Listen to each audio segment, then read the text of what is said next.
नमस्कार, मी विलास बडे. News 18 लोकमतच्या prime time या बुलेटिनमध्ये आपल्या सगळ्यांचं स्वागत. बुलेटिनची सुरुवात करूयात एका वादग्रस्त बातमीनं. बातमी आहे अभिनय क्षेत्रात जातीयवाद होतो म्हणत किरण माने यांनी जी तोफ डागली आहे त्यावरून नवा वाद निर्माण झालाय.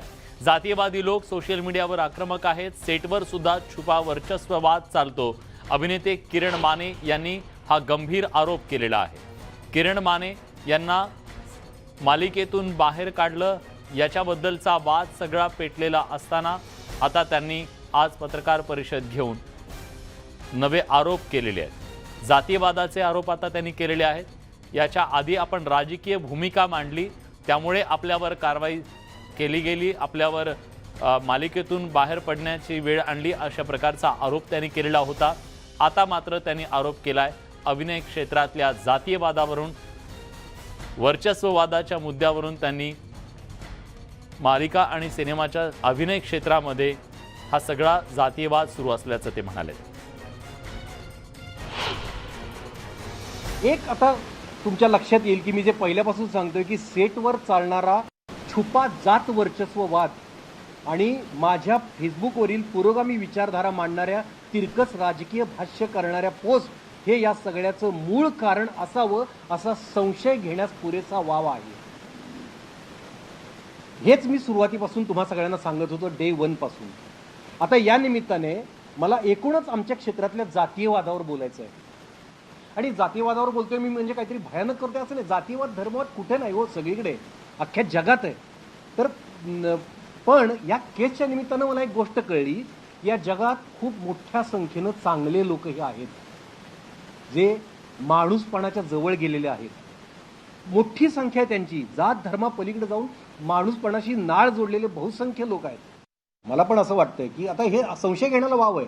कारण कधीही कुठल्याही अशा महत्त्वाच्या कलाकाराला जेव्हा काढून टाकलं जातं तेव्हा म्युच्युअल अंडरस्टँडिंगनं काढून टाकलं जातं. चॅनल आणि प्रोडक्शन हाऊस, नुसतं फक्त प्रोडक्शन हाऊस कोणाला काढू शकत नाही. चॅनल आणि प्रोडक्शन हाऊस ठरवून हा निर्णय घेतात, असं होतं. आणि खरं तर तुम्हाला सांगतो, मी चॅनलला कुठलाही मेल पॅनोरामानं मला काढण्याआधी पाठवलेला नाहीये. नंतर खूप दबाव आल्यानंतर एक मेल पाठवला. पॅनोरामा एंटरटेनमेंट या प्रोडक्शन हाऊसच्या हुकुमशाही वृत्तीमुळे, मुजोरपणामुळे मला विनाकारण भयान मनस्तापाला सामोरं जावं लागलं आहे. लोकांना भरकटवण्यासाठी महिलांशी गैरवर्तन असा आरोप करून माझी नाहक बदनामी करण्यात आलेली आहे. माझ्या करिअरचं कधीही भरून न येणारं नुकसान झालंय, कौटुंबिक नुकसान झालंय. माझे वडील अत्यंत गंभीर आजारी पडलेले आहेत. माझी सामाजिक प्रतिमा ठरवून डागाळण्याचा प्रयत्न झालेला आहे. त्याची भरपाई म्हणून प्रोडक्शन हाऊस आणि संबंधित महिलांनी माझी माफी मागावी. मला या सगळ्या नुकसानीची भरपाई म्हणून 5 कोटी रुपयांचं कॉम्पेन्सेशन द्यावं अशी माझ्या वतीने माझे वकील ॲडव्होकेट असीम सरोदे यांनी नोटीस पाठवली आहे. या संदर्भात ॲडव्होकेट असीम सरोदे नेमकं काय म्हणालेत जाणून घेऊयात. अत्यंत दखलपात्र अशा स्वरूपाचा गुन्हा जर किरण माने यांनी केला असेल तर त्याच वेळेस त्या महिलेकडून लेखी स्वरूपात ती तक्रार घेणे, त्याची कॉपी किरण माने यांना देणे, त्यानंतर त्या तक्रारीच्या संदर्भात इंटरनल कमिटी म्हणजे सेक्शुअल हॅरॅसमेंट वर्कप्लेसच्या संदर्भात या कायद्यानुसार कमिटी करणं आवश्यक आहे. ही कमिटी असली पाहिजे. त्या इंटरनल कमिटीकडे ते प्रकरण गेलं पाहिजे. तिथे किरण माने आपली बाजू मांडतील, ती अन्यायग्रस्त स्त्री त्यांची बाजू मांडेल. कोणत्या प्रकारचा टोमणा मारलेला आहे, कोणासमोर मांडलेला आहे, कशा प्रकारे अपमान झालेला आहे. त्यामुळे क्रुएल्टी जी आहे, क्रूरता, त्याची एक प्रोसेस असते, ती प्रक्रिया सांगितली गेली पाहिजे आणि त्याचे उत्तर यांनी दिले पाहिजे. याबद्दल अधिक बोलण्यासाठी आता आपल्या सोबत दिग्दर्शक महेश टिळेकर जोडले गेलेले आहेत. महेशजी, तुम्ही ऐकलं किरण मानेंनी नेमका काय आरोप लावलेला आहे. सिनेमा क्षेत्रातल्या किंवा या अभिनय क्षेत्रातल्या लोकांमधला जातीयवाद याच्याबद्दल त्यांनी बोट ठेवलेला आहे, आरोप केलेले आहेत. तुमचं काय म्हणणं आहे? काही सांगू, काही अंशी खरं पण आहे. म्हणजे त्याला जातीयवाद असं नाही म्हणता येणार, की ग्रुपिझम पण आहे. म्हणजे ठराविक यांनी आपापले ग्रुप केलेले आहेत आणि मग ते बाहेरच्या लोकांना त्या ग्रुपमध्ये घेत नाहीत. त्यांच्यावरती एक आपण म्हणतो ना, अनुलेखाने त्यांना मारलं जातं, त्यांना त्यांची दखल घेतली जात नाही. आता कित्येकदा बघा ना, काही नवीन निर्माते येतात, दिग्दर्शक येतात, त्यांचे सिनेमे रिलीज होतात, चांगलं असूनही त्याचं कौतुक केलं जात नाही. ठराविक जे काही चांगल्या चौकडी आहेत, काही ग्रुप आहेत ते आपापसातील लोकांचे सिनेमाचे पोस्टर शेअर करतील, त्याचा सिनेमा भले तो चांगला नसेल तरी काही जण त्याचं खूप कौतुक करतात की काय छान काम केलं, अप्रतिम काम केलं. पण जर एखादा नवखा कोणी बाहेरचा असेल, त्याने चांगलं काम केलेलं असेल किंवा त्यांनी चांगला प्रयत्न केला असेल तरी त्याचं कौतुक होत नाही. आता एक उदाहरण सांगतो. हा. काही दिवसांपूर्वी एक पिरेम नावाचा एक फिल्म आली होती. कोल्हापूरचीच ती काही मुलं होती, त्यांनी ते हे केलं होतं. मला त्यांचं पोस्टर छान वाटलं, मी ते माझ्या फेसबुकवरनं शेअर केलं हा. आणि आमच्या मराठी तारका पेजवरती. तर बरेच दिवस गेल्यानंतर त्यांनी कुठून तरी कॉन्टॅक्ट करत गौरव मोरे अभिनेता त्याच्यापर्यंत पोहोचले, त्याच्याकडनं माझा नंबर घेतला आणि त्यांनी मला फोन केला की सर तुम्हाला थँक्स द्यायचं. मी म्हटलं कशासाठी?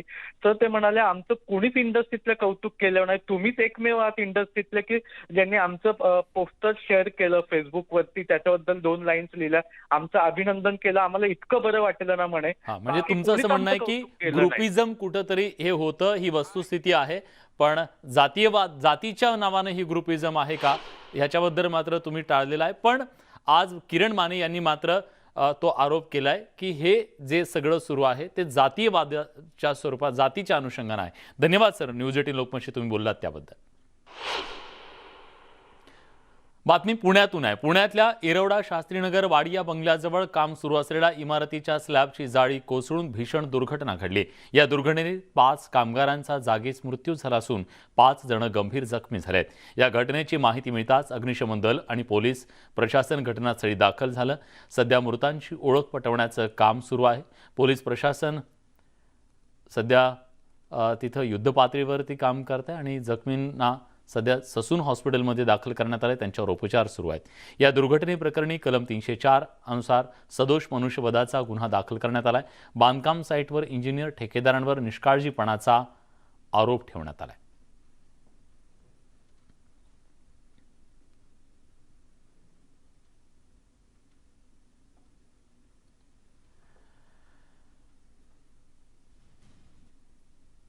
यानंतरची बातमी आहे साईंच्या शिर्डीतून. शिर्डीत साईबाबांच्या दानपेटीत नोटाबंदी झालेल्या नोटांचा ओघ सुरूच आहे.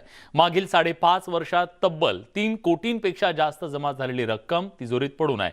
2016 साली नोटबंदी झाल्यानंतर आजही साईबाबांच्या दानपेटीत 1500च्या जुन्या नोटांचा ओघ सुरू आहे. गेल्या 4 वर्षात तब्बल 3 कोटींपेक्षा जास्त जमा झालेली ही रक्कम साई मंदिराच्या तिजोरीत पडून आहे. केंद्राशी याबाबत पत्रव्यवहार सुरू असून काय निर्णय होणार याकडे साई संस्थांचं लक्ष लागलंय. मात्र साईबाबांचे भक्त नोटबंदीतल्या नोटा का अर्पण करतायत हा प्रश्न या निमित्तानं निर्माण झालाय. नोटबंदीच्या या नोटांमुळे साईबाबा तरी कसे प्रसन्न होतील हा प्रश्न आहे. गृह मंत्रालय आणि RBI यांच्याकडे सतत पाठपुरावा करत आहोत आणि सुदैवाने गृह मंत्रालयाकडून त्यांना पॉझिटिव्ह रिस्पॉन्स मिळाला असून गृह मंत्रालयाने संस्थांना सांगितलेलं आहे की या संदर्भात त्यांनी RBI यांच्याकडे पाठपुरावा करावा आणि यातून काहीतरी चांगला मार्ग निघेल. तर आता आम्ही याच्या संदर्भात RBIकडे सतत पाठपुरावा करत आहोत. त्यांनी काहीतरी पॉझिटिव्ह रिप्लाय आम्हाला द्यावा आणि हे भाविकांनी ज्या स्वेच्छेने जे जुनं चलन टाकलेलं आहे ते चलनात यावं आणि त्याचा उपयोग साई संस्थांच्या भाविकोपयोगी कामाला लागावा. दरम्यान या प्रकरणी वित्तमंत्र्यांना भेटून तोडगा काढणार असल्याचं आश्वासन खासदार सुजय विखे पाटील यांनी दिले. जे गरीब लोक आहेत, जे गरीब भक्त आहेत, ज्यांनी सेव्हिंग्सच्या माध्यमातून ज्यांना कधी अचानक घरी पैसे सापडले त्याचा वापर ते करू शकत नाही म्हणून देवाला अर्पण केले का चांगल्या भावनेने त्यांच्या बाबतीत काही म्हणू शकत नाही. आणि जे चोर आहेत, ज्यांना आता त्यांना असं वाटत असेल की ते पाप फिटेल, आपण जे काही कर्म केले असतील आणि असे काम करून पैसे कमवले असतील, असे दुसऱ्या प्रकारचे जे भक्त आहेत, मला वाटतं बाबा ते योग्य नाही करत. बाबांना कोण बसू शकतं. CEOंना सांगितलेलं आहे की ही माहिती मला द्या आणि येत्या अधिवेशनामध्येच 11 तारखेपर्यंत आमच्या वित्तमंत्री निर्मला सीतारामन यांना भेटून या विषयावर लवकरात लवकर तोडगा काढून, याला दुसरा काही मार्ग नाही, याला नोट रिप्लेस करून देणे हा एकमेव मार्ग आहे. न्यूज 18 लोकमतच्या बातमीचा इम्पॅक्ट अमरावतीत झालाय. अमरावतीतल्या त्या गावांना आता पाणी मिळालंय. सावंगी गावामध्ये 30 दिवसापासून पाणी मिळावं याच्यासाठी काही नागरिकांनी, महिलांनी आंदोलन केलं होतं. पाणी पुरवठा न करणाऱ्या उपसरपंचावर गुन्हा दाखल करण्यात आलाय. जोरावर खान पठाणवर ॲट्रॉसिटी अंतर्गत गुन्हा दाखल करण्यात आलेला आहे. एका गावातल्या ठराविक वस्तीला हे पाणी दिलं जात नाही असा आरोप या वस्तीतल्या महिलांनी केलेला होता. 1 महिन्यापासून या महिला पाण्यापासून वंचित होत्या, त्यामुळे त्यांनी विहिरीच्या काठावर जाऊन ठाण मांडलेलं होतं. न्यूज 18 लोकमतनं ही बातमी महाराष्ट्राच्या समोर आणली, या सामाजिक प्रश्नाला वाचा फोडली आणि त्यानंतर पोलिसांनी याची दखल घेऊन उपसरपंचावरती गुन्हा दाखल केला. ॲट्रॉसिटीच्या अंतर्गत हा गुन्हा दाखल झालेला आहे.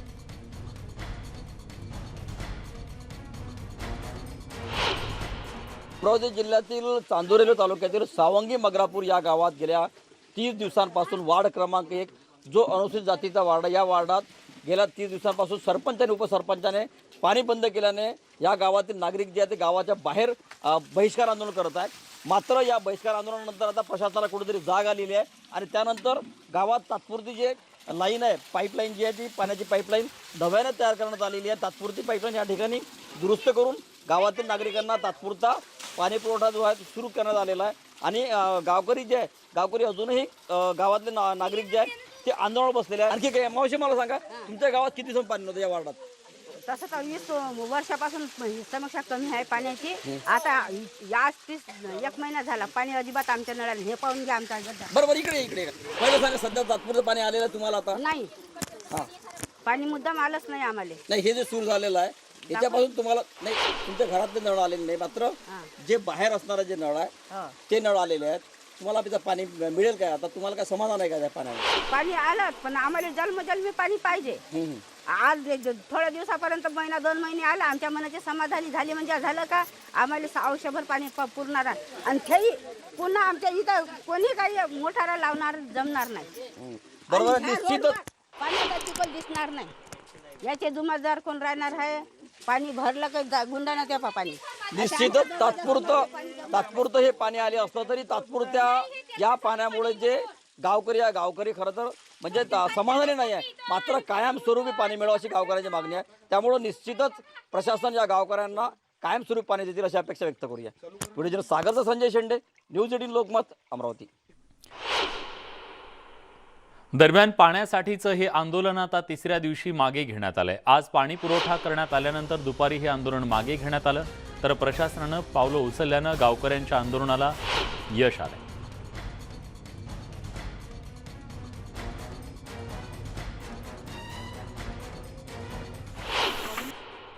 अमरावती जिल्ह्यातील चांदोरेली तालुक्यातील सावंगी मगरापूर या गावात गेल्या 30 दिवसांपासून वार्ड क्रमांक 1 मध्ये पाणी पुरवठा नसल्याने गावकरी जे गेल्या 3 दिवसापासून गावाच्या बाहेर येऊन गावावर बहिष्कार आंदोलन करत होते. आज या आंदोलनात 3रा दिवस होता. मात्र आंदोलनकर्ते आणि अधिकारी यांच्यामध्ये चर्चा झाली आणि गावकऱ्यांच्या सगळ्या मागण्या मान्य झाल्या. यामुळे आता तुर्तास हे आंदोलन मागे घेण्यात आलेलं आहे आणि गावकऱ्यांचं समाधान झालं असं गावकऱ्यांचं म्हणणं आहे. त्यामुळं आपण पाहू शकतो की या ठिकाणी सगळे स्त्री असेल, पुरुष असेल किंवा लहान मुलं असेल या आंदोलनात सगळे सहभागी होते.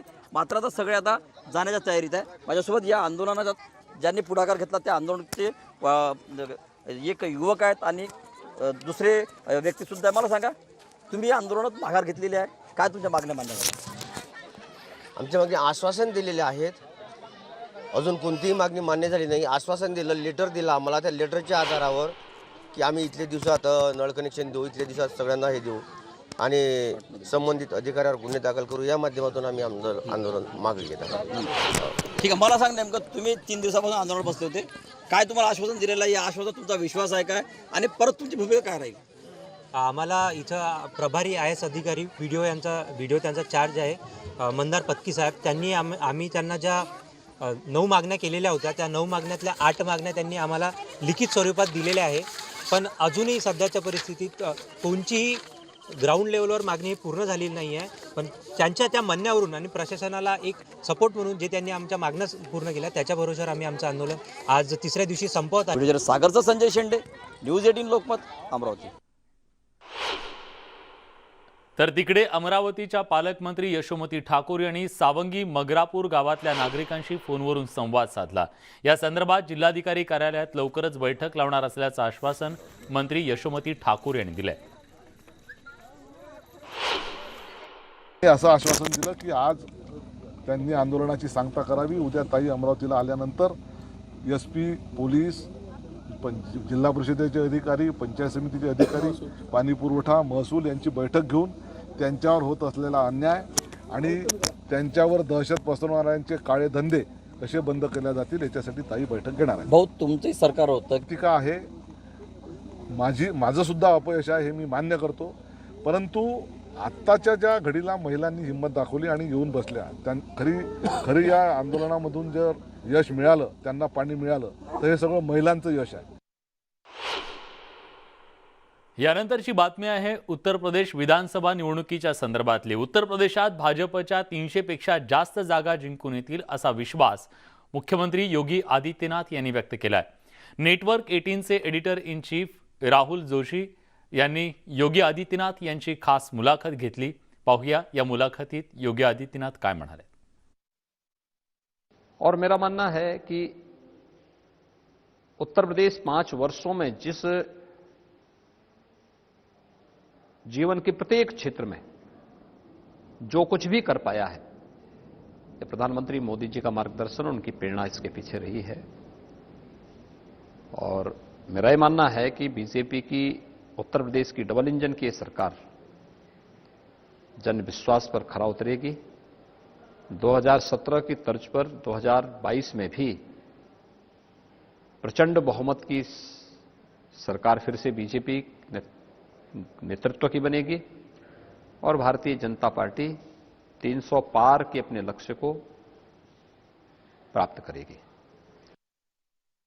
बदली है, लेकिन उसको फिर पूर्व स्थिति में लाने की साजिश समाजवादी पार्टी और बहुजन समाजवादी पार्टी करना चाहती है. समाजवादी पार्टी का गठबंधन और बहुजन समाजवादी पार्टी या कांग्रेस आज भी इसी फिराक में है कि पूर्व की स्थिति, दंगों की स्थिति लाई जाए, पलायन की स्थिति लाई जाए. वे प्रगति से संतुष्ट नहीं है, प्रगति उनको भाती भी नहीं. वे पलायन उनको पसंद है. व्यापारी पलायन कर जाए, अराजकता फैल जाए, दंगा होता रहे, निर्दोष लोग मरता रहे, वे इसको पसंद करते हैं. क्यों? क्योंकि इससे वोट का पोलराइजेशन, क्योंकि उनको वोट बैंक पसंद है, उनको सुरक्षा पसंद नहीं. वोट बैंक के लिए वो राष्ट्रीय सुरक्षा के साथ खिलवाड़ करते हैं. यानंतर बातमी राज्यातल्या राजकारणातली आहे. 2 महिन्यांपूर्वी स्वबळाची भाषा करणाऱ्या छगन भुजबळांनी त्यांची तलवार मॅन केली आहे. महाविकास आघाडी म्हणून एकत्र लढावं असं वक्तव्य आता भुजबळांनी केलं. महाविकास आघाडी, आमचं तर म्हणणं आहे महाविकास आघाडीनं आघाडी म्हणून लढावं, परंतु मग पुढे कोणी स्वबळ म्हणत आहे, कोणी काय म्हणत आहे, कोणी काय म्हणत आहे. तर आमची हीच इच्छा असेल की भाजप आणि असे एखाद दुसरा पक्ष असेल की ज्यांच्याबरोबर आम्ही समझौता नाही करणार. यात सगळ्या महत्त्वाच्या घडामोडींसोबत बुलेटिनमध्ये आपण इथेच थांबतोय. ताज्या घडामोडींसाठी बघत रहा न्यूज 18 लोकमत.